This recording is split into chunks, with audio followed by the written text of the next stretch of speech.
안녕하세요. 방금 소개받은 대로 국내선교후원회 회장을 맡고 있다 보니까 교제를 좀 부탁을 할 것 같아서 선배들 앞에서 죄송한 마음을 느낍니다. 특별히 이 보령교회, 아까 형제님은 자꾸 대청교회가 나오는데 저는 가능하면 보령으로 하려합니다. 이 보령교회 과정들을 보면서 저도 감동이 되고 참 주님 앞에 그 영광을 돌리게 됐습니다. 이 짤막한 시간에 교제를 부탁을 받았기 때문에 이 성경을 전체에 읽지는 않겠습니다.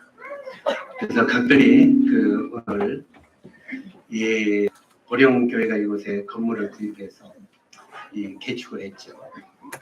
이 완전히 개축을 해서 이제 보령중앙교회로 헌당식을 오늘 하게 되는데, 먼저 이 보령교회 성도 형제 자매들에게 축하를 먼저 드립니다.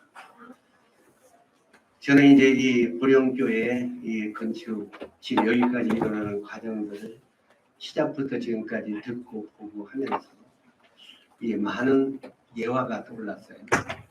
그래서 오늘 교제를 나누게 되는 먼저 예화를 한 2개 드리기로 원하는데, 우리가 아가서에 기록된 백합꽃이 나오잖아요. 그윽한 백합의 향기. 그런데 우리가 많은 사람들이 백합을 이야기할 때 그 꽃의 향기만을 이야기를 합니다. 그런데 실제로 백합을 옛날에 제가 시장에 저희 집에 백합을 그 집에 길옆에다 심어놨었는데, 지구에다. 사실은 이 백합을 많이 키우면서 깨달은 것이, 백합은 꽃과 향기 위에 그 뿌리가 굉장히 귀합니다. 이 백합은 원근이 있죠. 이 원근이 있는데 이 원근에서 뼈대가 올라와서 꽃이 피웁니다. 이 꽃이 피울 때 이 원근에게 뿌리가 짜잘한 뿌리가 많이 생깁니다. 그리고 이제 꽃을 피우고 나서 나중에 그 다음에 캐보면 원근의 뿌리는 없어집니다. 죽어버립니다. 그리고 그 주변에 있는 그 작은 그 뿌리가 이제 많이 퍼집니다. 거기서 다시 꽃이 피고 또 지고, 그러면서 이 백합의 뿌리는 계속 새끼들을 낳고 죽고 이렇게 합니다. 그래서 이 백합은 향기보다 더 귀한 것은 그 뿌리다. 이 원근은 새끼들을 낳고 그 다음에 본인은 완전히 사라지는 것이 백합의 뿌리입니다. 저는 이 백합의 뿌리를 생각하면서 이 하나님의 교회, 특히 각 지역 교회의 일꾼들의 삶이 어떻게 되는가 생각을 하게 됩니다. 먼저는 우리의 목자장 되시는 예수님께서 하신 말씀을, 나는 목자장이라고 말씀하셨고 목자라고 말씀하셨습니다. 그리고 선한 목자는 양들을 위하여 뭐라고 했습니까? 목숨을 버리는 것. 바로 우리 주님은 이렇게 양들을 위하여 자기 생명을 기꺼이 내어버리시고 놀라운 새 생명들을 많이 낳으셨죠. 그래서 우리가 그 백합의 뿌리는 곧 우리 주님의 모습을 상징하고 있다고 생각합니다. 그렇기 때문에 이 백합에 대한 이야기가 그렇게 성경에 많이 기록이 되어 있다고 생각을 합니다. 또 한 가지 예화는 왕거미입니다. 우리가 아는 대로 거미 알죠? 이 거미들은요, 이 보면은 이 엉덩이가 영양분으로 이렇게 툭툭하잖아요. 그런데 이는 새끼들을 낳고, 그 다음에 새끼를 낳고 그 밑에 이렇게 엉덩이에 붙어 있는 양분의 주머니를 그 새끼들에게 먹인답니다. 저는 그걸 잘 안 봐서 모르겠습니다. 실제로 그 새끼들에게 완전히 그 양분을 먹이고 나중에 거미는 말라 죽는다. 그래서 우리가 보면은 거미줄에 그 거미의 허물 같은 껍질이만 이렇게 붙어 있는 걸 보게 되죠. 그건 새끼들을 낳고 본인은 그렇게 허물이 남아서 완전히 껍질만 남는다고 합니다. 바로 이 거미의 모습을 통해서도 우리 주님의 모습을 보게 되죠. 우리 주님은 선한 목자로서 양들을 위하여 기꺼이 목숨을 버리고 우리에게 놀라운 새 생명을 주신 주님이신 것을 우리가 잘 압니다. 그러면서 또 주님은 우리들에게 너희들은 작은 목자로서 나를 본받은 자들이라고 말하고 있고, 사도 바울도 내가 그리스도를 본받은 것처럼 너희도 나를 본받은 자들아 이렇게 권하고 있는 것을 보게 됩니다.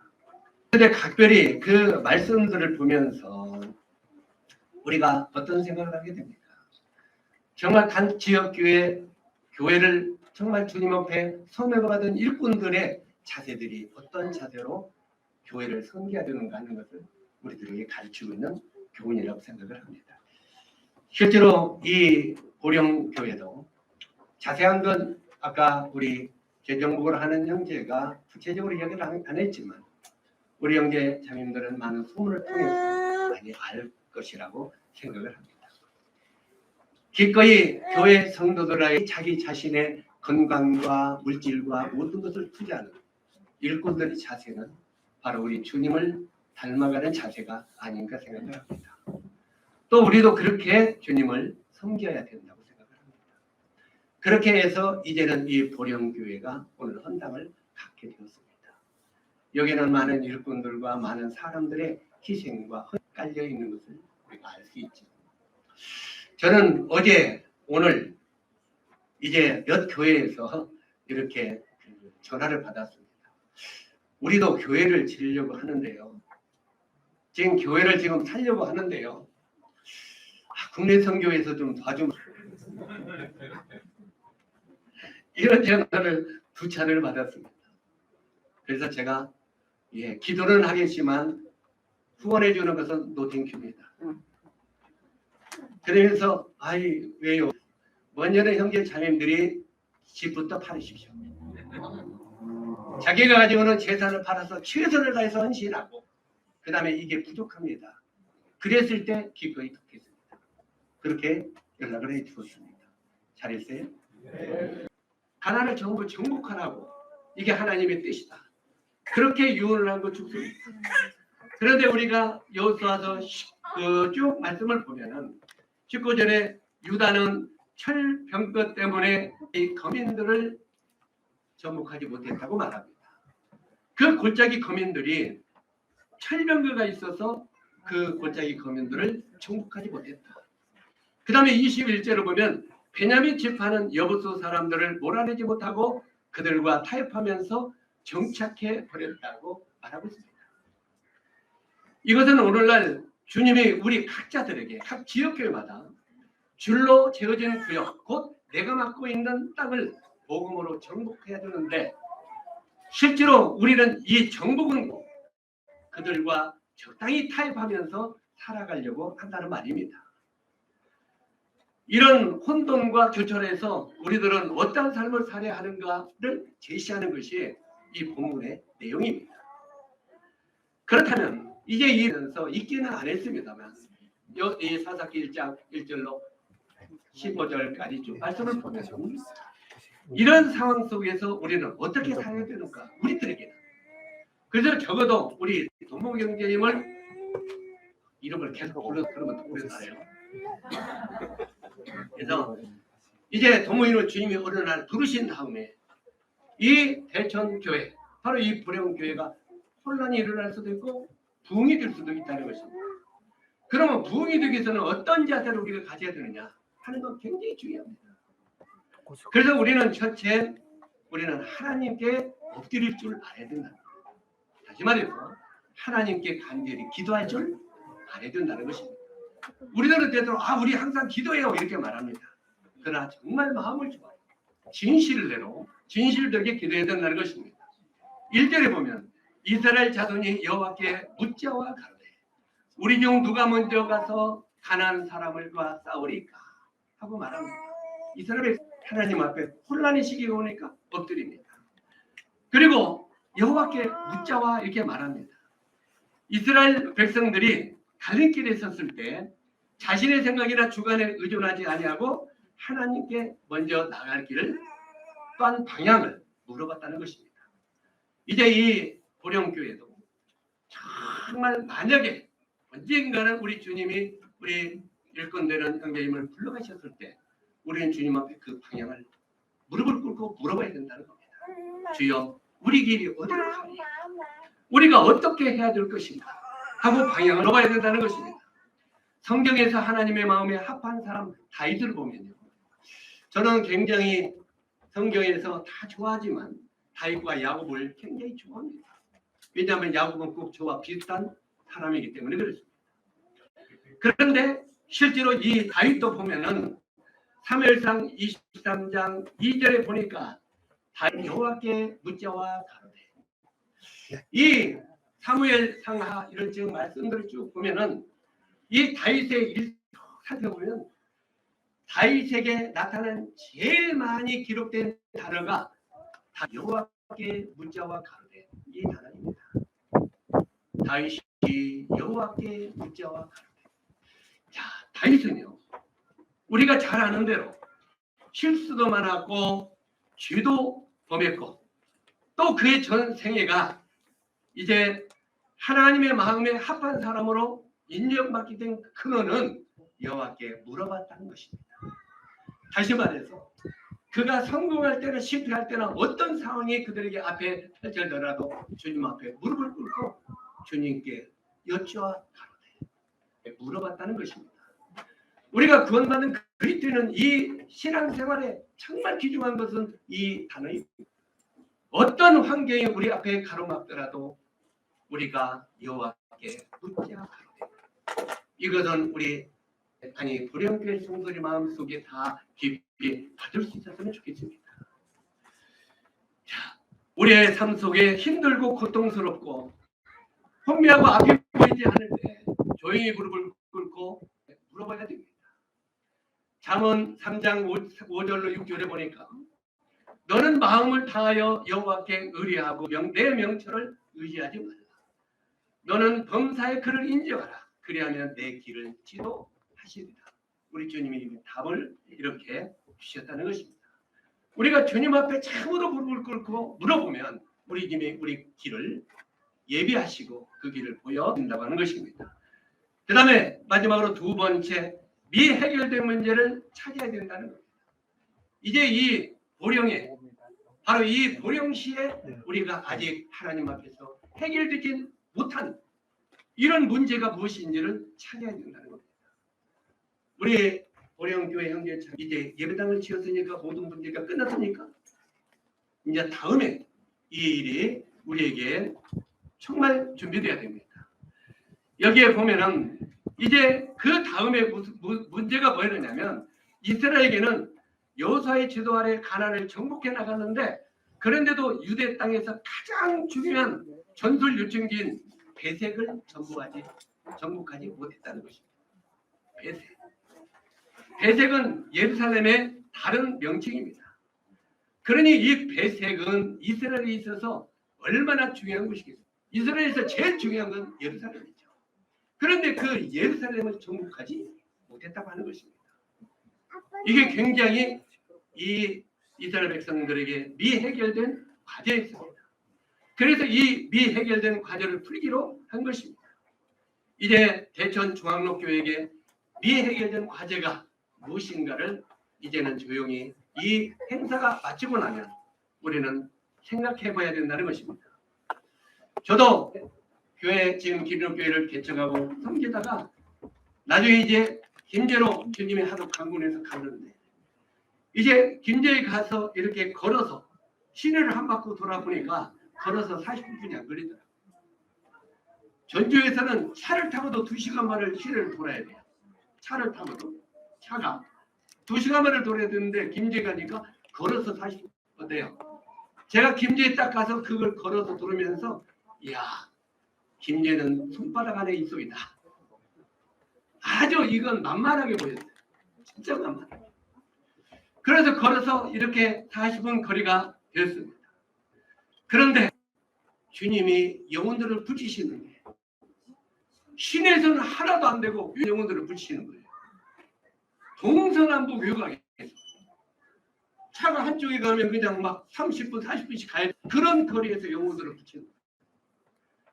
얼마나 힘이 드는지 전주에 있을 때가 훨씬 편하더라고요. 이렇게 멀리서 외곽에서 영혼들을 붙이는 동서남북에서 영혼들이 연결돼서 마음의 불평은 막 일어나더라고요. 주님, 짐리 하려고 했더니 가라고 해서 왔더니 이렇게 막 어떻게 외곽에서 멀리서 이렇게 영혼들을 막 어떻게 관리하라고 합니까? 하고 불평. 그때 주님이 제 마음속에 이놈아 어부들이 그물을 칠 때 그물이 어떻게 퍼지냐 하고 마음속에 말씀을 이렇게 펴집니다. 자, 이렇게 던지는 그물은 쫙 퍼지죠. 자, 이렇게 탁 퍼져갖고 이걸 점점 끌어모리면 나중에 그 고기가 이렇게 나오잖아요. 야 이놈아, 처음에 그때가 퐁당 떨어지면 고기가 몇 마리나 나와요. 안 퍼지고 딱 떨어지면 몇 마리 안 나오잖아요. 실제로 외곽에 그물이 퍼졌을 때 이것이 나중에 세월이 흘러가면 점점 끓여 나와서 실제로 많은 영혼이 걸리는 거 아니겠냐. 그래서 네 외곽에 이 영혼들이 했다고 너는 힘들다고 불편하고 짜증내? 그걸 깨닫게 하는 순간 입을 다물 수뿐이 없었습니다.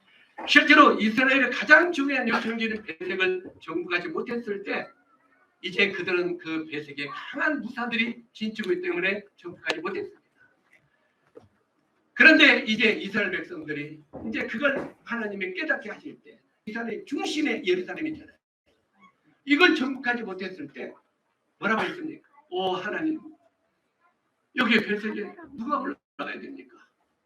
누가 올라가야 됩니까? 그래서 이거 싸워야 됩니까? 하고 막 서로 물어봅니다.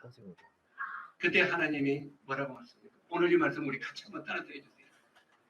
여호와께서 가라사대 유다가 올라갈지니라. 예. 여기 보면 다른 사람들 네가 올라가라. 유다 네가 올라가. 우리가 오늘날 각 지역교회 여기에 장로 일을 하는 일꾼 형제님들이 모이셨는데 일꾼들의 형제님들 저를 포함해서 다 문제 아들이 많아요. 왜요? 정말 저는 항상 마음속에 생각하는 것이 이 아랍의 소대장처럼 돌격 앞으로가 아니라 이스라엘 소대장처럼 나를 따르라.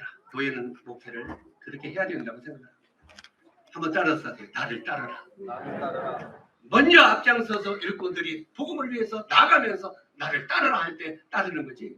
돌격 앞으로하고 자기는 안 나가면 절대 도격을 안 한다고 하는 것입니다.